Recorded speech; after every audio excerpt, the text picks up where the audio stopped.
Thank you, Uroš. 2 weeks ago, the wait was finally over and Scorn was unleashed upon the world.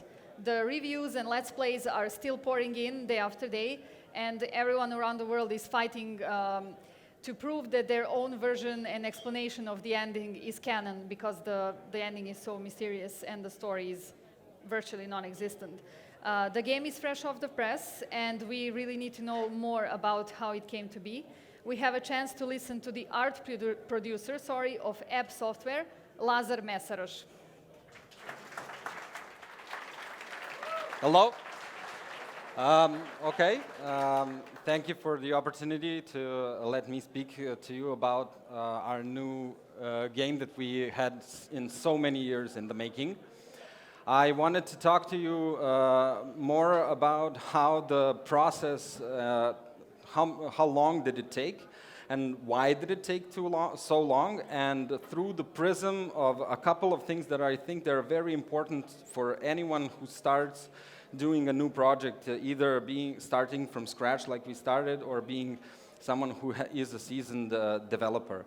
So for this time, I'm going to try to restrain myself from showing you some cool visuals and stuff, since we have a presentation that where we want to show you the entire pipeline in detail, and 10 minutes is definitely not enough to show how the world was created, since you see there's so many details inside that world. And I wanted to talk to you about the timeline and how the three things that I think were important for us to get and to converge into one point to get a good release.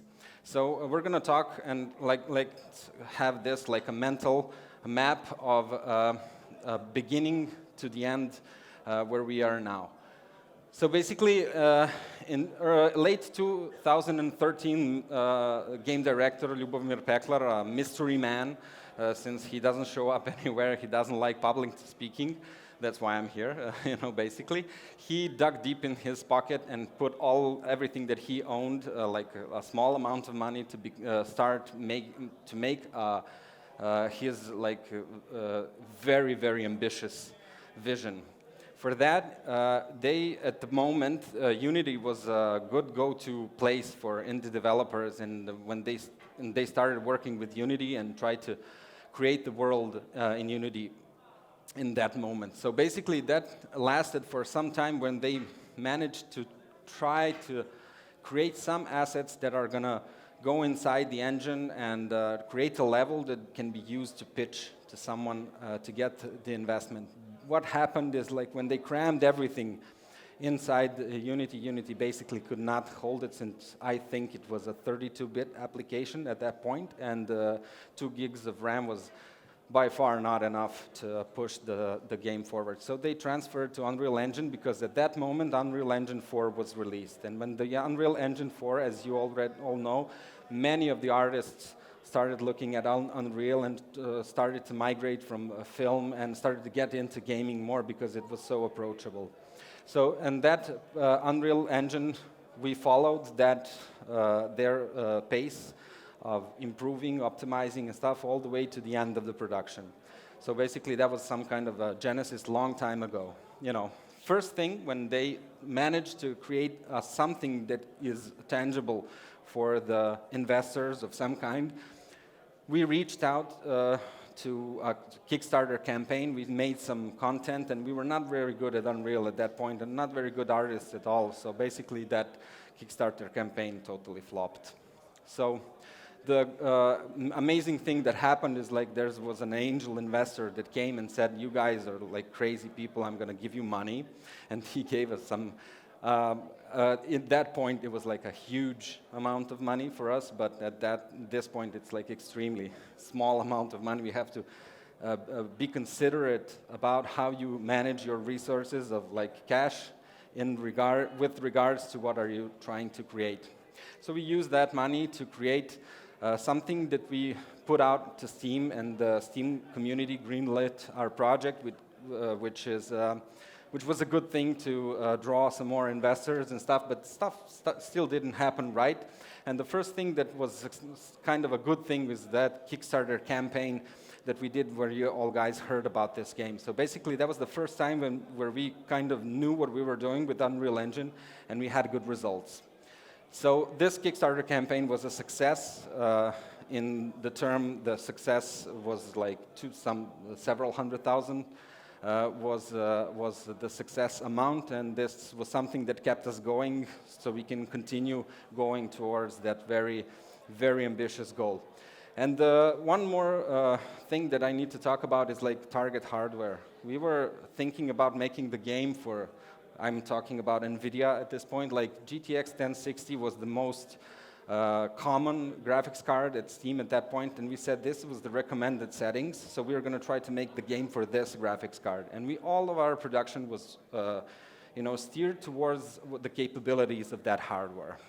So basically, Kickstarter campaign, we made a lot of stuff that looked cool, and all of those stuff were made live in Unreal Engine. We just recorded stuff from the sequencers, so that was a easy task, and that managed to bring us with Kowloon Knights, was a new founded game investment fund that saw our Kickstarter campaign and said, okay, you guys need a lot more money than you got. We understand that. So things from this point started to seem like we are a game developer studio, not just a bunch of enthusiasts that have a good vision about pretty things.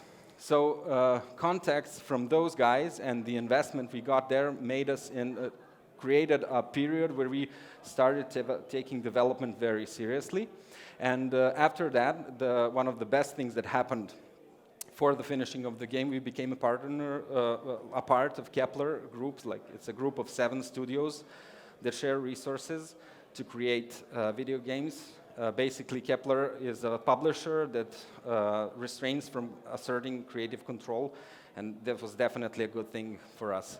They managed to bring us towards some of the more high-profile people at Microsoft and Epic. We managed to get a lot more support when we were creating these things, so those things helped us a lot in create a studio that creates a really good result. So the next thing is the most crucial thing that happened. It's like negotiations with Microsoft about creating the Xbox exclusive. So those negotiations took off, and they were fairly short, and they said yes very, very soon. And they said, now we need some marketing material, so we need to create the trailers for Xbox events. So we created a trailer at the start of 2020, so there was a time when Corona struck. And basically, that's the pivot point where all the production that came before that basically got dumped into the trash bin, and we started all over again. We started all over again because of the one simple thing that it was very important, and that is the target hardware needed to be updated, since new next-gen consoles offered a lot more headroom for stuff that we wanted to push into our game. So from that point on, everything that we did so far was still done in a certain way. We needed to ditch everything and start over. Also, we got the development kits for the Xbox console, and after some time, it was a couple of months, we released a gameplay trailer. That was the first time we managed to create a game that ran on the Xbox console. And this is a really important moment when we could sigh in relief, since from that point and to the end of the production, our game was shipped from one development branch, so we didn't have diverging branches for Xbox or for Steam or Epic or anything. We just shipped from one point because the porting system that Epic developed for the Unreal Engine basically works from, you just say ship for Xbox and it just ships for Xbox. You don't need to worry about those things. It was a really big sigh of relief. So after some time, we dedicated resources to get the game certified with Microsoft. It's a really important step, since your game really needs to be bulletproof. And this time in our production was something that was really intense, and our tech team did a really good job, since optimizing for that target hardware that was equivalent of GTX 2070 ensured that we had game that works on a lot of graphics cards. So when we certified the game with Microsoft, it was smooth sailing from that point. So basically, the release was not a development hell for us, and the release was successful. After 2 weeks, we got one patch that was released today. We're not going to update the game anymore since it works perfectly. So basically, that's the timeline and the three things that I wanted to just like recap. And I hope I'm not going to take too long with this. It's like you need to. These three things, like resources, tech, and support, really need to converge in one point. You have to understand that your idea has a limit.